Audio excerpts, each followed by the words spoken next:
with a good suntan, by the way. Yes, like you.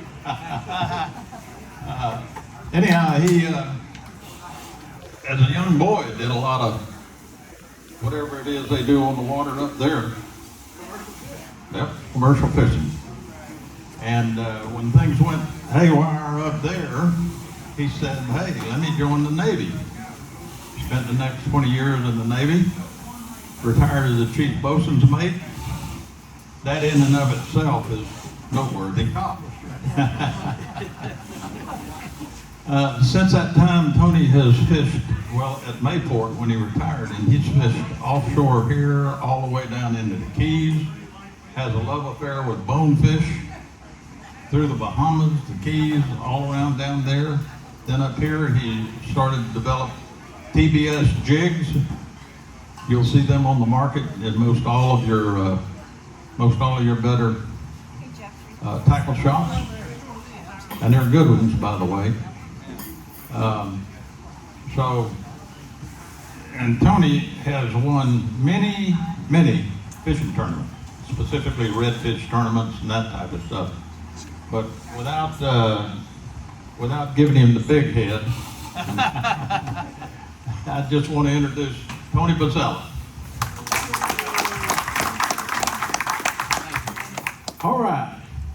Well, man, what a great crowd, man. You already have all asked me quite a few good questions. So, one thing I do want to do, since we all fish the same waters up here, please interact with me. I've been a guide up here full time for almost 30 years. When I walked off them ships in Mayport, I spent 14 years at sea. I had a wonderful job, and I turned that down when they told me how much I had to travel. I walked right back onto my skiffs, and I had been standing there right up to this moment, and I'll be back on the water again Friday morning. So please feel free, and I'm tell you what, there's no magic spots and no magic lures or nothing like that, because if there was, I'd have a million of them up here. It's hard work and leather on the ground. So anyway, getting right into it, you know, Marvin was talking about, my charters, we have 243 trout over 5 pounds on artificial and fly in my guiding career. So, you know, if you caught 2 or 3 of them, that might be an accident, but after a couple hundred of them, I feel like I think I know what I'm doing. And as of this year, 2020, I was just telling Tom over here, I log everything I do, and I'm getting ready to talk about this one. We're going to talk about some equipment, we're going to talk about the seasons of fish, and then we're going to talk about how to fish, and then I'm going to open it up for questions. But 2020, my log books we caught our 20,000th redfish out of my 1999 Hughes redfisher. Fishing right down where I see a lot of familiar faces at Sisters Creek. I wait in line at the bait store like you guys do. We put in there. There's nothing special. It's all hard work. And we're going to talk a little bit about this, because you can't just get out there when you want to catch them. All right, those fish don't want to be caught. You got to get out there when it's the right time. So, but anyway, before we get going, a lot of this stuff is based on my experiences from people like you coming on my boat. You know, one of my biggest secrets to catching those big trout, I'll just tell you straight up, everybody thinks, oh, it's a special lure. I'm going to talk about this. If you ever look, even like this rod here, this thing's 20 years old. It's probably caught thousands of fish. But my reel and my line is pretty new. The rod doesn't matter. If it's in good shape, it works. But the reason I picked this up, so many people don't fill their spool up. You see, everybody could see how full my spools are. That is one of the biggest keys to catching my fish. Because you know what I make my anglers do? I know that rod right there will cast 35 yards. And I stay way back and I cast far. Because when those fish don't know you're there, they act like fish. When we come barreling in and hull slap and all this good stuff on your boat, those fish, we're not down in the Keys when you can see a bonefish coming at 50 yards and get everything right. Or you guys know I hunt a lot too. I've killed over 160 big game animals with a bow and arrow, including elk and everything. All of it applies across the board. If them deer know you're there, you probably ain't gonna get them because they'll be in the next county. It's all about that. So make sure you have the right equipment. Guys come to my boat and one guy says to me, and this was just recently, about a month ago, he says, Tony, you mind if I bring my bait caster? 6-foot rod bait caster? I says, oh Lord. I says, man, that thing, you're never even gonna get halfway to the fish we're gonna fish. So I asked him politely to use my stuff. Very important. Now where's there he is, fluorocarbon. All right. Yeah, don't point at him, it's got a nail in it. I want to just show you something real quick. Sir, would you help me? Yeah. Would you just take that jig right there? And run with it. Put it in your mouth. Jump around. Hang on, I got a bite. I just want you to hold that tight right there. And everybody can see that all the way from my braid, this is I use a lot of 15 and 20 pound braid. It goes right down. Nancy, can you point to the knot on my leader? Come right on up. Keep coming right there. You don't even see, there's no swivels, there's nothing. You want to make sure that you have your leaders looking like mine. Because smart fish, if you ever went trolling for Spanish mackerel, they'll eat your swivel right off your line. You want your leaders to be just like that. And the reason I was pointing over here, because Tom asked a really good question earlier. I use a lot of fluorocarbon. Okay, Hanson, thank you. I use a lot of fluorocarbon. I always run my fluorocarbon to my braid. You don't see any hardware. That's because you don't want those fish to see it. And we all know that the microorganisms and all the stuff in the water dies off around, when that water gets about 65 degrees, maybe end of November, all the microorganisms die off, the water gets very clean and clear, and that's when you'll see me poling a lot, but we'll get into that in the next conversation. But having the right equipment, not casting a bunch of swivels and heavy weight, you want to get away with the lightest, simplest rig you can, and you will see your fishing pick up. Okay. What's your knot? Oh, question John asked, what was my knot? That is a uni to uni. I pull that together and I attach my 20-pound, 30-inch, 20-pound piece of fluorocarbon onto my braid. You want to use fluorocarbon. I realize it's more money, but like I was telling Tom earlier, I kept logs of everything, and that's how I feel that I got better. Every day when you get home, I was tired, I'd write stuff down. Well, after 20 years of that, you'd be surprised what you wrote yourself 10 years ago, or maybe when that northeast came on Saturday and it's your only day to fish. I'd go back through my logs and look at what I did and then put together a plan. I don't just drive around aimlessly. Gas is too expensive. So, but use that fluorocarbon, because when we fish up here in North Florida around all these bridge embankments and oyster bars and blades of grass, fluorocarbon uses resin, and there's a reason it's more expensive.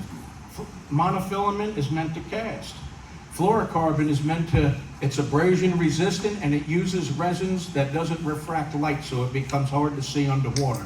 There's reasons that they do what they do with that. Okay. And you won't ever see me use a pole shorter than about 7 foot. You never see a guy out there up here in Amelia Island throwing a short rod in the surf. Long rods, long casts. So when those fish don't know you're there, that makes a heck of a difference. Try it sometime. Up here in Florida, in North Florida, we have a lot of dingy water, so you don't know what's going on down there. Just assume that there's a fish there, because if you're there fishing, then you must obviously think there's a fish there. Don't spook them before you do your deal. All right. Gosh, man, sorry guys, I can't even see my own notes without my glasses. There we go. Okay, no hardware. My knots, fluorocarbon, the rods. All right, I'm going to move right along into the seasons of fish. Anybody have any questions about anything I went over yet? Yes, sir. Are you only using jig heads, or do you ever use Carolina rigs? No, I use what I think is appropriate for the fish I am. I might use a Carolina rig, but most of the time I keep things very simple. And it's not because I invented and own TBS jigs. I mean, I just find that, like this rig that, sir, right here, that Anson just held up, that is my exact rig that I will use Friday.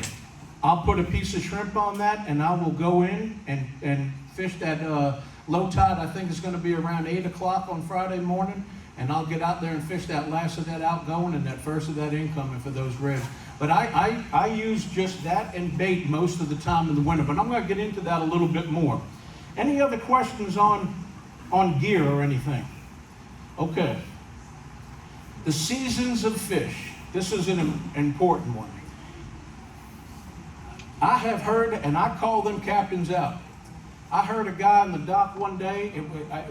I was waiting for my clients. It was early morning. I'm in Sisters Creek, and there's a young captain down there. I don't know who he is, and I could hear the guy clearly talking. Cap, I'm coming to visit my kids at Christmas, and I want to catch a tarpon. And this guy is selling him a tarpon trip. Man, I went over there and said, hey, bub, December, I don't think there's too many tarpon around. I've been around here quite a while. I said, I think you need to call that guy back. I heard your answers. I said, it was a little misleading. I hate that. Be truthful. Don't try to do something that's not there. We know that tarpon are here in July, August, September. They're the hot fish, just like the jacks.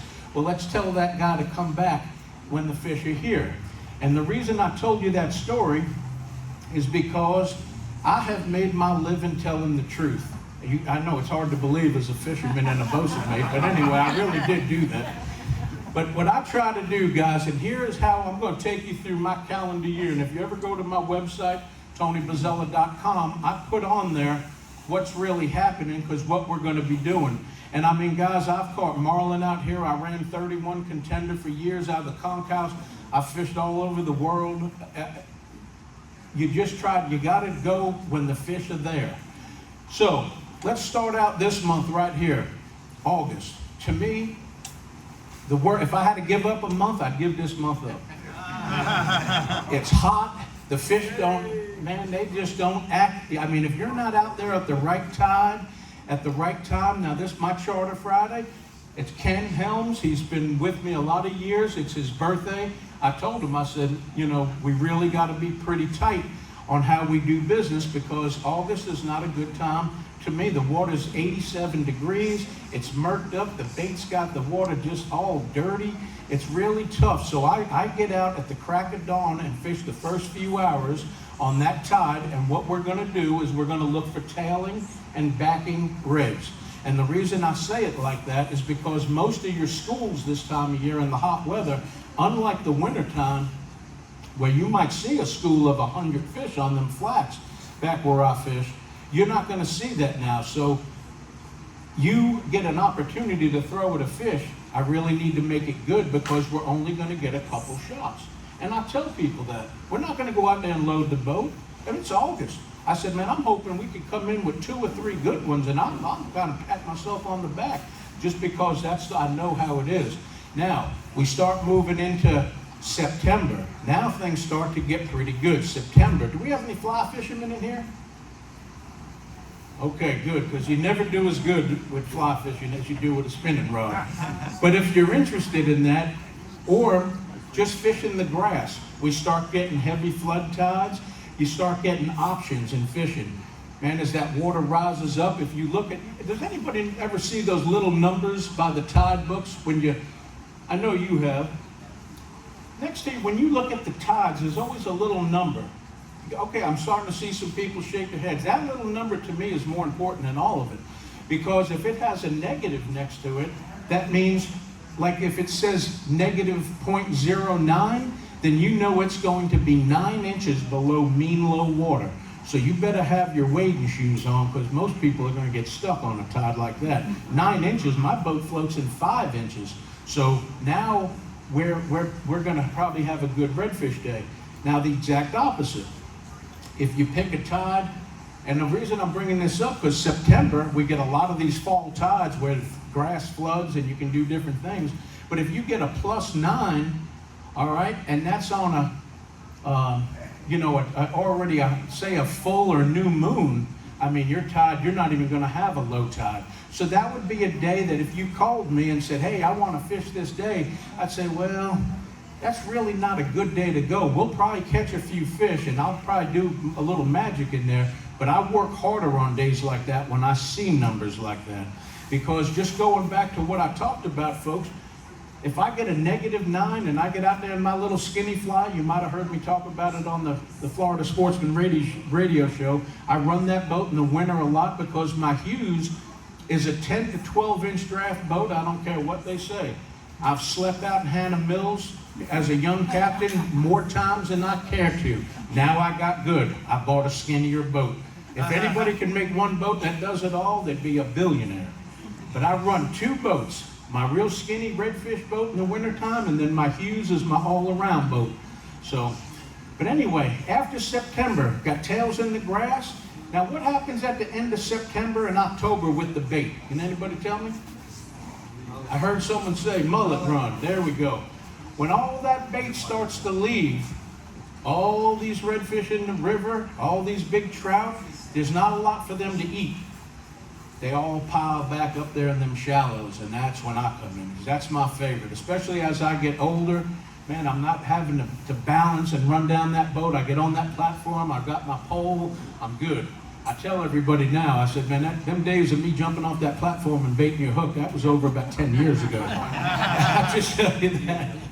But I stay up there and pole my guys, and we do our thing. But October, when the mullet leave, all them fish start to pile in.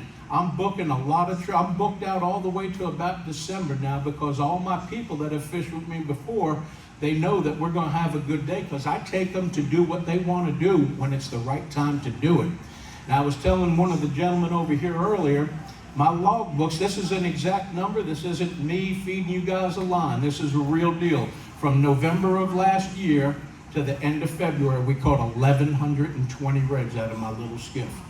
So when I did that to how many trips I did, I think I averaged everybody caught at least 8 redfish. And that's how I do my business, because as a young captain, I used to post that. I'd say, man, a guy could go to my website and say, oh man, Tony did 100 trips, they caught 200 fish, okay. I like to do it like that. Now, I'll spend the whole winter in the back marsh, poling, looking for redfish, maybe pick up a flounder, maybe pick up a sheephead, but that's what I'll stay doing. Now, as we start coming out of the winter time, we start coming into spring, another great time. You guys know how y'all get, man, the lawn's starting to get a little long, man, you want to get out there and man, trim hedges, you're antsy. You've been kind of cooped up, fish are the same way. Man, all of a sudden, we get that first Spanish mackerel around April at the end of the jetties. Then all of a sudden you get maybe a ladyfish, and then you get a Jack Crevalle. That's all those fish coming in, following the bait back up. And that usually happens around the end of March. So now we have options. You still have the redfish in the backcountry, because they haven't left, because they really haven't, the bait hasn't come in that good. So where's a good place to fish? It tells me I should be up around the jetties, and that's what I do. I'll take a lure that imitates, and guys, you can look at this, there's no special lure. I did buy 500 of these bodies, I'm down to my last 10, that's why these are so beat up. They're eaten by fish, but I put new hooks on them. I use a lot of lip divers. In the spring, you'll probably see me running. I get out of my little boat. Now I'm going to be running my Hughes in the river, and you'll see me up around the jetty rocks. You'll see me, and what I'm looking for is points with current and bait fish. If I see those 3 things, and what I mean by that, let's just say this table right here was a big oyster bar, or maybe it was a piece of concrete from a piece of bridge. You know, I don't really know where the fish are going to be. I run and gun, and I watch my anglers. When they think I'm not looking at them, oh, I'm like your mother, eyes in the back of my head, I'm watching you. Because I got to make sure that you're working that lure good. And the reason I choose lures over bait is because if there's a big trout there, and I told you guys we had 234 trout or 240, how we get them, I run and gun from point to point, and I follow the tides. I look for those tides that I just explained. When I get income, the last of the incoming, unlike the redfish, I like to fish the last of the outgoing in the first hour of the incoming. The trout, I love that cool, clean water coming in from the ocean, and trout like it too. They don't like dirty water. So I find these points, and if this was that structure, and let's just say that current is hitting this right here, you know there's going to be a rip of water going around. You'll see, you guys can picture that? Everybody, okay. I want to make sure you're with me, because this is important. When that rip of water comes around that point, this area right in front of this gentleman's knees, they call that what? An eddy, right? You guys with me? Your big fish, because I don't let my people throw. I wait till my boat is close enough, and then I say, okay, and this is the question I'll always ask. Can you make that cast? I can't do it, Captain. I'm moving just a real quiet, a little bit closer. Because you want that lure to land not in there and land in the fish and blow them out. It boom, splash, all of a sudden, man, they're like, what's going on here? You cast over your target, land right close to that rip, and then work that lure down. So you go right through the strike zone, and your first cast, and I'll argue this with anybody, offshore, inshore, it don't matter. Your first cast is always your most important. Okay? I've had a lot of people, first cast, big trout. When you miss them, they know something's wrong, and now you do too. That's the way. Yes, sir. How deep does that run? These shallow lip divers, this particular plug runs about to 4.5 feet. I like a plug that generally, because a lot of the areas I fish usually are from that 3 to 7 foot mark. A lot of the end of the docks and stuff, if you ever go out to the end of the docks in the river, you'll find is about 2 or 3 foot, and then it just drops down, maybe 3/4 of the way down. Of course, you got to know where you're fishing. But I always cast right on top of that and drag those lures right down. And if we're going to talk a little bit about dock fishing, this is very important, because the bass guys, they've been doing it for years, but I don't always agree with them. And I have won a lot of money in my life, but we don't have a chance to make $1 million purses and stay on it. But I have made $50,000 catching redfish on them plugs, though, in my career. And with my partner, and how we did it. And I'm just going to give you guys an example. These plugs right here, a lot of bass guys used to, if I was Kevin Van Dam and they come up and they skip that lure under the dock and then it goes down, it is impressive. I cannot cast like that.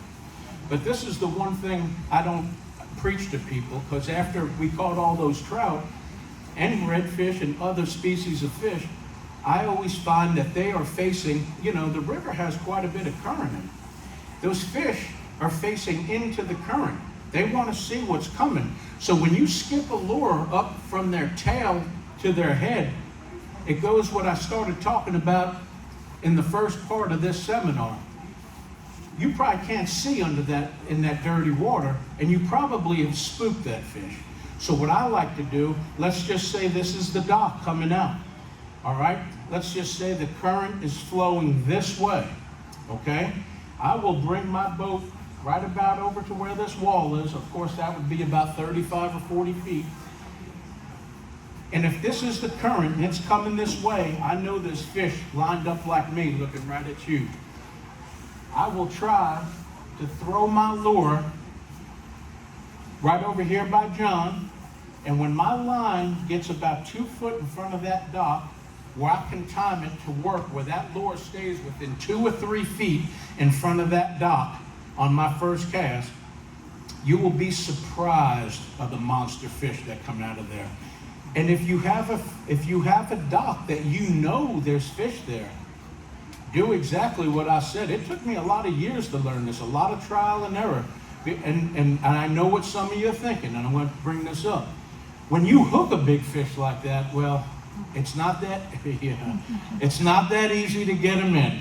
But my theory is this: you got to hook that sucker first to get even a chance. And trout, we all know, no matter how big they are, they have very soft mouths. So what I'll do is I'll run on my trout rods, I'll back my drag down to, I run just about 1.5 pounds to 2 pounds of drag. Now what does that mean?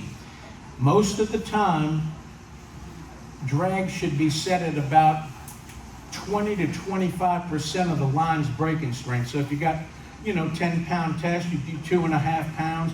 So in other words, if you hooked that to a weight and lifted that rod up, when that 2.5 pounds just started to come off the ground, your reel will be paying out. For redfish, that's pretty good. Trout, you got to baby them a little. Even the big ones, they got a soft mouth. And I get guys that argue with me. I tell them, it's your trip. I'm a guide and I'll help you. But we have lost several 10-pounders, and it's painful, because I'll tell you, in all them years of that trout fishing, and I hunted and I know where they live, I think we've only got 2 11s, I think 3 or 4 10s, probably 6 9s, and that's in 25 years of me targeting them. So that just goes to show how hard they are to catch. So when that guy, and this is very funny, the same guy lost a big fish. One was 10 pounds. I don't know what the other was. Same month, a year out, same guy. How about that? Following my own logbook, that guy came back. I said, man, this is the guy that lost that big trout. We got on that same tide, or very, very close to it. Don't you know we got another one and lost it. You're a catch and release guy on that trout. And so are you if you fish my boat. Yeah, I didn't mean that to be a wise guy. No, I understand. I'm very adamant on that. I mean, I know some of you people have been here longer than me. I've been here 42 years. To have 200, what did I say? I forget, I don't have my law, but I think it's 234 trout over 5 pounds. I remember the year 2008, we had 36 of those trout from April to May. That's a pretty good number to have 36 of them. Now that's all the way from I fish from Nassau Sound all the way to Doctor's Inlet. That's my run. I know it pretty good.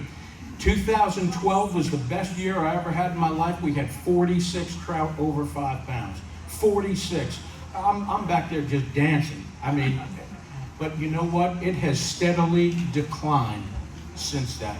This year, I think we did 3. I think I had a 5 and 2 6s. Last year, I think we had 2 or 3.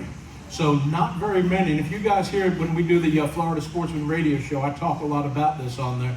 But I really firmly believe, let's get them big fish back in the water. Most of the time, when you kill them and you clean them, a lot of times, you might not know it. I'm sure I've eaten some of them, and I don't want to be gross. I know you're all getting ready to eat. But those little white lines in there, those are worms inside, and a lot of those bigger fish have them. So, you know, I want to say out of all those trout, maybe 2 or 3 over the years died. And back in the day when you could, you know, take that 1 over 20, or everybody could have 1 over 20, we'd clean 1 or 2 of them, and they all had worms in them. So I really promote letting them go, but absolutely. And where you and I used to go up there, boy, there was some good ones in there. You can't even get in there, it all silted in now. But, all right. So we talked a little bit about equipment. We talked a little bit about the seasons. We talked about how to fish. Nobody has any questions? Any question? There's no magic up here. Anybody have anything they want to ask? Yes, sir. Lure color. Say it one more time. Preference for lure color. Lure color. Great question. I own a lure company. I have 8 colors. I don't even think I've used 3 of them. But I do that because you have to fish the color that you are confident with. Here's my things on colors. And I'm going to kind of say something funny in a little while. You know, a few years back, they came out with red hooks and red line. One company used to say, gosh, you got to buy this red line. Once it gets down, you can't see it. And the other company says, oh, you got to buy these red hooks because the fish will see all that red in his mouth, think he's bleeding, something's in trouble. Ridiculous. If the water's clean and clear, I try to use something natural. This is my definition of natural, silver and black. I mean, you can see these lures are beat up. I just changed the hooks on them. Lures, I mean, let's face it, does everybody here know what a cedar plug is, offshore fishing? It's just a wooden plug, sir, with a lead head. It's probably the ugliest lure you ever saw in your life, and it has probably caught more fish on my boat than any lure ever, dragging these things. Man, that's right, tuna. My point is, guys, is I make a lot of colors, but I use these. You see what's tied on mine. I don't have a color. That fish is coming to eat the bait. But if you're gonna use colors, chartreuse or white and natural. Don't, gosh, if you're like me, my girl says, my God, honey, when are you gonna clear this garage out? Well, you know, I might need that someday, don't touch that. 2 colors. All these different colors, all these different fly patterns. They're not eating this, they're not eating that. Let's face it, there's a lot of hamburger joints out there, and I was telling this lady earlier, we all eat hamburgers. You might eat one from McDonald's, you might eat one from a diner. Just try to narrow it down, because if not, you will drive yourself cuckoo. Cutting line, changing stuff out. I find this is most important, sir. When a guy asks me what he could do to be good on my boat, be a good caster. Cast over your target, so I can keep that boat far from the fish. So if we hook one up, we pull them out, we drift away from the fish, and we go right back in there and try to get another one. Because you know, on the flats too, talking about redfish, when you fish with me in my little boat, a lot of times when you'll hook a big fish, it'll blow that school out, and it's hard to get everything back. You have the ultimate experience. You see him, you cast to him, his buddy knows something's wrong, they just blew up, mud's everywhere, and it's really tough to kind of get another one.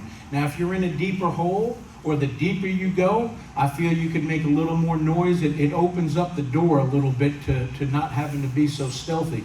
But I fish a lot of shallow water, and most of my fish all come from Hannah Mills. And if I'm fishing the river, like I said earlier, I'm running and gunning. If I take this gentleman here and he makes 10 perfect casts, lands on the other side of the target where I told him, man, he's tight to his line, he's in tune with his bait, and 10, 15 casts, and he doesn't have nothing, I'm on to the next spot, because I'm also timing that tide. This is something I just recently learned from people like you guys, and I always listen. Guy says to me, man, Tony, he says, man, you caught all them fish right there? He says, man, I fish the same spots you do. I said, yes, you do. I see you out there. You got a beautiful boat. Problem is that when you get there, it's the wrong time. You got to be there. We have 4 tides a day, 6 hours. Okay, 6 times 4, 24. Sometime in the course of that tide, that water's going to move a little faster and it's going to move a little slower. Write that down in your notes. A lot of times when I go for these trout, I like when the tide rushes kind of hard and the bait gets a little disorientated, it doesn't quite, that's when those fish, that hour, that half hour, that's the window they're gonna get eaten. Now, if you get up there and the guy does everything, and let me just be the first one to throw this out there too. I put a lot of effort. When you guys book me, your trip starts with me the night before. I'm thinking where I want to be and how we're going to do it. Because you can't just drive around, man, that looks good over there, you go over there, you wind up with no fish. So I really put a lot into it. And where was I going with that? Gosh, you guys ever walk in your back room of your house? I get back there and I go, gosh, why am I here? Yeah, it's starting to happen more and more. You're talking at the right time. Yeah. Going on at the right time. All right. Being there for the right time. Well, thank you. You've obviously paid attention. I try to wait for when that water is at a good moving point, and then I'll come in there. And you start to learn patterns in your own area you fish, and that's important. Now, is this, yes, sir? How do you fish live mullet? How do I fish live mullet? Am I fishing for just... Or flounder? Okay. Flounder. Question was, how do I fish for flounder? I'm gonna pump my own jigs because a bucktail jig to me is a hell of a flounder bait. When you put, like, especially a gulp on the tail of one of my bucktails, I hop that and I use a heavy enough jig to where I feel that thump hit that bottom. I let it sit, reel up the slack, pop it again, and then you know how them flounder, when they hit, you get that thump. I usually give it 3,000 count, reel down to them, and hit them. But that's how I fish those flounder. But if you fish live baller, do you fish it on your jig head? I do. I'll put that on a jig head, and the jig head, I try to get away with as light as I can. Most of the time when I'm out here in the river or fishing some of these docks with that tide, especially if it's a new moon or a full moon, when you get the strongest gravitational pull of the Earth's surface and you get the biggest tides, I might even go to a 3/8 or a half ounce. But mostly everything I do is 1/8 to 1/4 ounce in the back country. Yes, sir. You ever fish live croaker? Have I ever fished live? No, did you fish live croaker up here? I tell you when I like to fish a live croaker, and they get crushed. When I don't do a lot of bull red fishing, there's plenty of captains that do that. I stay more shallow water and artificials, but if I get a guy like yourself that wants to catch a bull red, and I can get a couple of those croakers, they eat them. And the big trout will eat them too. Yeah, that's what I was referring to, more so the big trout, trophy trout. You know what? Like they do down in Crystal River. I was just gonna say, when you go down to Mosquito Lagoon, those Yeah. pigfish and them, they put them in them sand, and there's probably a reason for that, because those sand patches, they get them right in there, and they, try not to let them get in that grass where they won't get eaten. When they stay in that grass, or in the sand, not in the grass, they get noticed and eaten. Someone else had another question over here. Anybody? I got one, but No, I might I have don't got want it. to take them all. No, that's all right, John, go For ahead. your jig, do you use a snug knot or a loop knot? Ah, here we go. Great question. I use any kind of knot that makes a loop. But as a chief bosun mate, I'm just going to tell you like it is. I did a lot of missions overseas working with the special forces, and I always used a bowline tied to the back of my guys, and I've never lost a man. That's 100% knot, and it has to cut through itself to come out. I tie my lures with a bowline. Yep. I just say this, most of the time, if you try to break that off, John, that line will break before that knot does. Because the big joke on my boat now, oh, Tony's a retired chief bosun. Oh, Tony, your knot came out. I said, no, dude. They're always trying to get me on that. But guys, those are great questions. And the reason that I wanted to expand on this, you know what?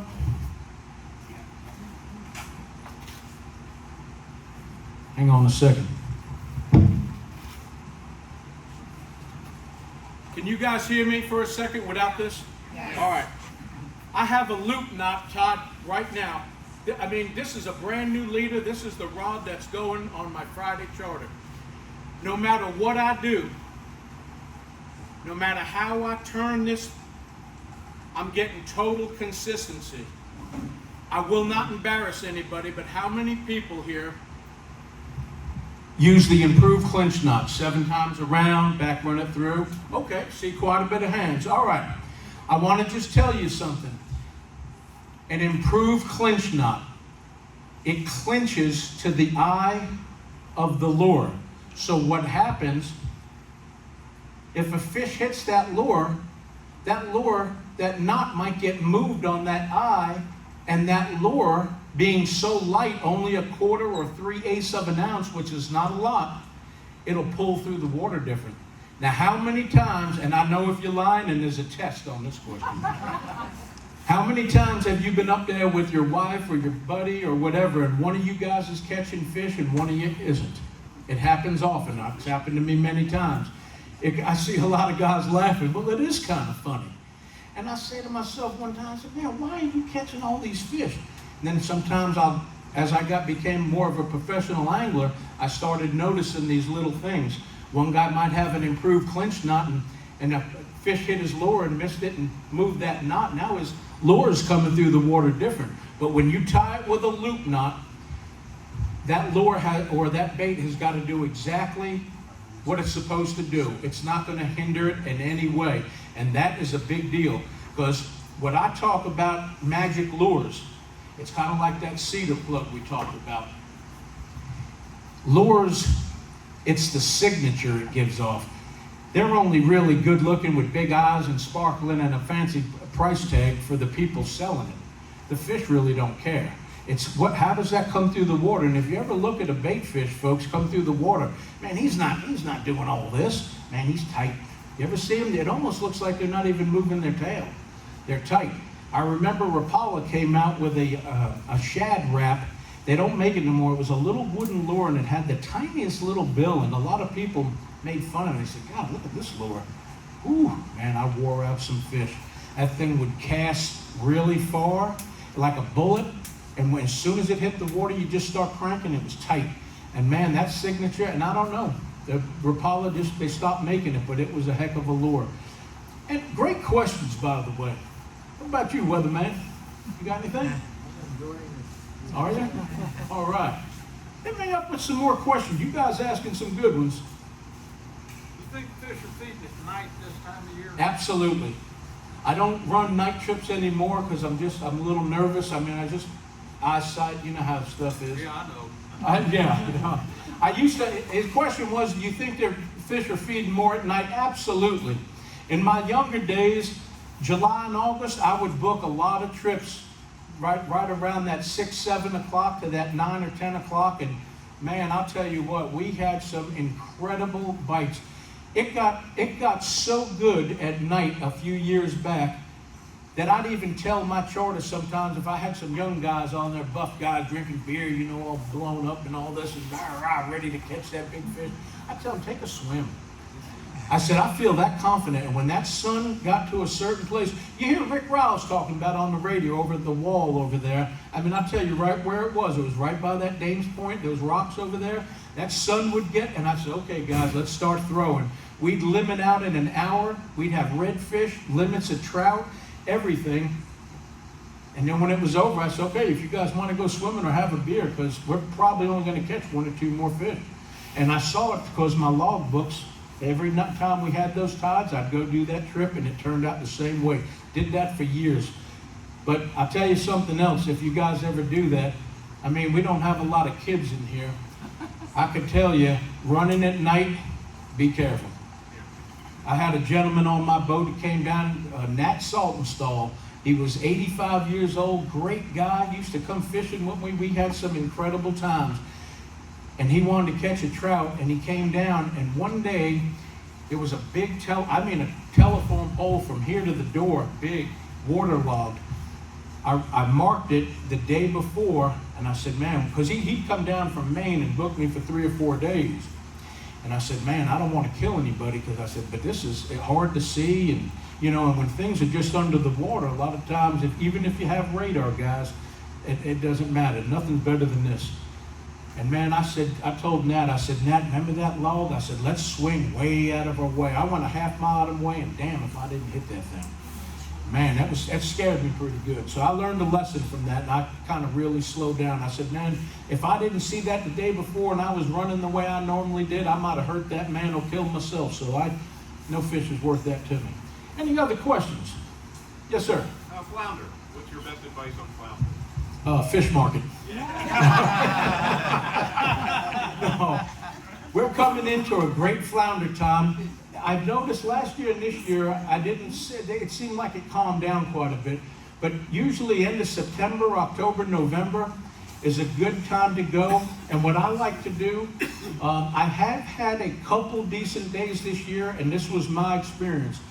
I was in Hannah Mills, 2 hours into that moving tide. You guys think flounders jump out of the water and hit topwater baits? Oh yeah. We were fishing, my guy caught a redfish, and I knew the red bite was getting ready, we were losing the tide. So I went to that point, I saw a flounder out of the corner of my eye jump, eat a bait, and come down. We went right in front of it, I staked out, we threw into that point, and just kind of stayed in tune with that, a little just jigging just a little bit, real easy. And we wound up catching 5 to about 23 inches. We had only in about a half hour's time. So that's how I do it. I like about 2 hours into the incoming water, I fish a lot of structure, and I'll go home to my log book and I'll look where I had last year, where I had a lot of success, and that's where I start this year. And then from there, I start putting new notes together. Rick Riles, Doc, he gives up a few fish. Well, he does, but the problem is that so many people know about it, now I got to avoid that, so we pass it because there'll be other people there. But I'm joking on that, but that area was real good. And you know something else I noticed? When you go to Google Maps, at the end of the docks, you can see really deep water. If you pick a dock, and this is something I just recently learned in the last 3 years, guys. If you see deep water at the end of a dock, make sure you fish that flat, because a lot of your big trophy fish don't like to get far from that deep water. They could run right to that, they come up on that flat to feed, and then they go right back to that deep water. Now, my pastor in my church, he's retired out by where I live, Tim Martin. We had I want to say maybe 2 years ago, the fish didn't come back, but this particular year, I'll give you guys a story. There was a sandbar in the middle of the St. Johns River, just a real shallow spot. At low tide, it wasn't about 2 feet, and there would be some ladyfish on the edge of it. And sometimes, I'll take a guy to catch a big ladyfish on his, if there's nothing else going on, and it's August, and it's hot, and you want to reel something. So we went, and I started seeing these big redfish down there.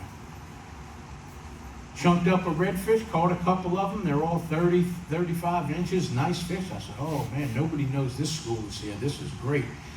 Tim Martin, great lure fisherman. Guy really knows what he's doing, man. He fished with me a lot of years. He's learned a lot of good things, and he's caught a lot of good trophies. Same thing that I told you guys earlier. He's, man, Tony, I'm ready to cast. I said, Tim, don't dare cast that rod. I pushed that boat in. I said, Tim, can you make that cast? It was about 36, 38 yards. He said, I can do that, Tony. Man, he's into it. Boom, 35-pounder on that lure and this rod and boated him. That was a lot of fun, man, when you catch them like that, especially in 3 foot of water and they can't go deep and you seeing them run. That was just, I got little goosebumps on that. You guys know how it is. When you catch a lot of fish, there's certain times that you just do that deal and it works out. I had, I can't remember, his name was Bill. He was an electrician. We're in the river over by the Danes Point, that same spot. We're in the morning, we had a great tide, and I was on some pretty good trout. And we had a diving lip plug. It actually was a biter bait. You probably heard me talk about them. I helped design that plug many years ago. Very similar to this, dives about the same. And it was windy. And we weren't knocking them dead. I think we had a half a dozen fish. We had a big flounder. We had about a 10-pound jack. I think we had 2 or 3 smaller trout and maybe a redfish. And I go to this spot. The spot's very little. Maybe the size of 2 cars, not very big. I said, Bill, don't mess this up. I used a much different word with him. I said, time that wind. When you make that long cast, your bait's gonna blow 10, 15 feet. He throws it, bam, lands right. I said, ooh, man, even I got excited. Twitch, twitch, twitch, twitch, 11-pound trout. I'll never forget that. That was a big boy. Only had 2 of them in my whole career, so I really, truly remember that, because I'm looking at this thing and I'm going, oh my gosh, man. And I won't embarrass anybody, but has anybody even seen an 11? I've only seen 2 of them. The 3rd biggest fish, I'll tell you right where he was. It was in that same area. Who said they fished Mill Cove? Okay. Mill Cove, you guys all know I hunt a lot. I was in Louisiana, I was hunting ducks, got friendly with this guy in the duck blind, and man, we're hunting ducks, and all I hear this guy talk about is catching trout. So I said, man, you ought to look at all the big trout on my website. And at that time, I was getting I knew where they lived. So he said, Tony, I got to get some of that action.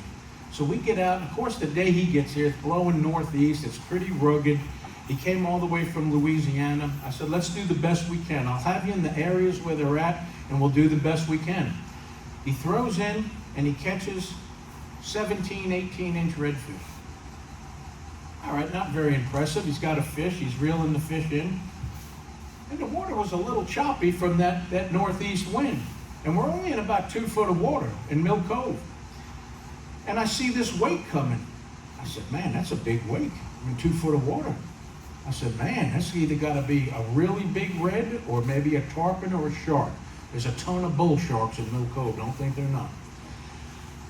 I looked down, and I thought it was a tarpon. And the guy's yelling, man, look at this tarpon. And then I realized it was a trout. Probably the biggest trout, I would say 14 pounds. I mean, he was huge. So I, of course, went into my calm mode, and I said, oh my God, I said, open your bail and feed. He was trying to eat that 18-inch redfish and had him in his mouth. And if you guys ever seen muskies up there, they always doing this with the rod. Man, that trout, I mean big. I mean really big. It's so big, I was like in panic mode. I've never seen a trout that big. And he was desperately trying to eat that redfish. And of course, everything I just told you took place in about 15 seconds. So it didn't last very long, but it lasted long enough for me to see that. So guys, they're out there, and that one is still out there because he didn't get the redfish and we didn't get him. Any other questions? Well, guys, I just want to say thank you. You've been a great crowd, and I really appreciate you bringing me up here.